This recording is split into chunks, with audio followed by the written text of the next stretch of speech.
Kolkata rape case मामले पर बोले कथावाचक देवकीनंदन महाराज। कहा ममता बनर्जी यदि हालातों पर काबू नहीं पा रही हैं तो दे इस्तीफा। ममता बनर्जी खुद महिला होने के बाद इतनी संवेदनशील कैसे हैं? किसी भी पीड़ित के साथ किस तरह का व्यवहार होना चाहिए, ये बड़ा सवाल है। बेटियां कैसे सुरक्षित हों, इस पर सभी को ध्यान देना होगा।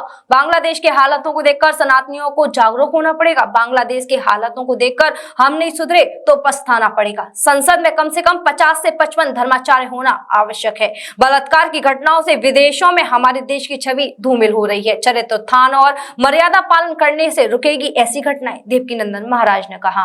हम लोग किस भारत की बातें कर रहे हैं? अगर हम भारत की बातें कर रहे हैं तो यहाँ कानून हमें वैसे बनाने पड़ेंगे जिससे सिर्फ हमारी बच्चियां ही नहीं, पूरी मानव जाति सुरक्षित हो। बच्चियां, आप कह रहे ममता बनर्जी कौन है? एक स्त्री है, एक देवी है, एक स्त्री शरीर में है। और स्त्री शरीर में होते हुए क्या उन्हें नहीं पता कि जब भी इस बच्ची के साथ में, किसी भी बच्ची के साथ में ऐसी भयावह है घटना घटती है तो उसके साथ क्या करना चाहिए, उसके साथ व्यवहार क्या होना चाहिए? क्या उन्हें नहीं पता?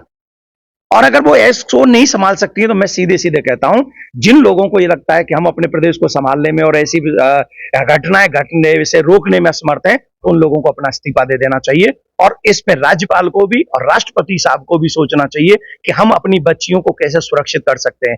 पढ़ी लिखी जगह है ना हॉस्पिटल, अगर वहीं डॉक्टर सुरक्षित नहीं है तो आम जनता का वहां क्या होगा? बंगाल में और सनातनियों का क्या हो रहा है? क्या बांग्लादेश से हम लोग अभी शिक्षा नहीं ले रहे हैं? अगर बांग्लादेश से अभी शिक्षा नहीं ले रहे हैं तो हमको पछताना पड़ेगा। फिर एक बार देश की जनता को मैं कह रहा हूं, फिर एक बार मैं सभी जितने भी शासक हैं उनसे कह रहा हूं, कम से कम 50-55 धर्माचार्यों को सदन में आने दीजिए और उनको लाकर सही मायने में कैसे चारित्रिक उत्थान व्यक्ति का होगा, उसके बाद देश का विकास होगा, सही मायने में उसी को विकास कहा जाएगा।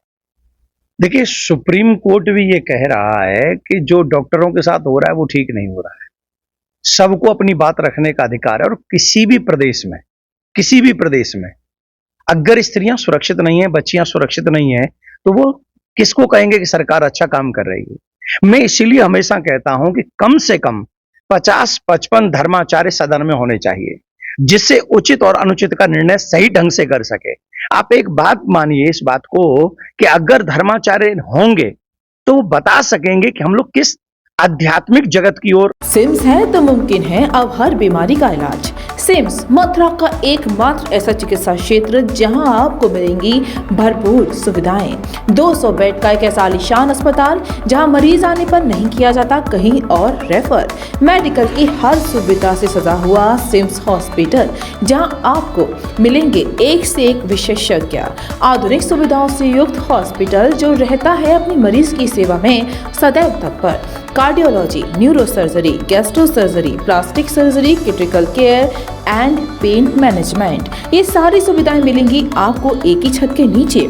वर्ल्ड नंबर 1 पैथोलॉजीज के साथ सिम्स हॉस्पिटल आप सभी की सेवा में सदैव तत्पर। National highway 19 Masani road near Shri Radha valley, Mathura.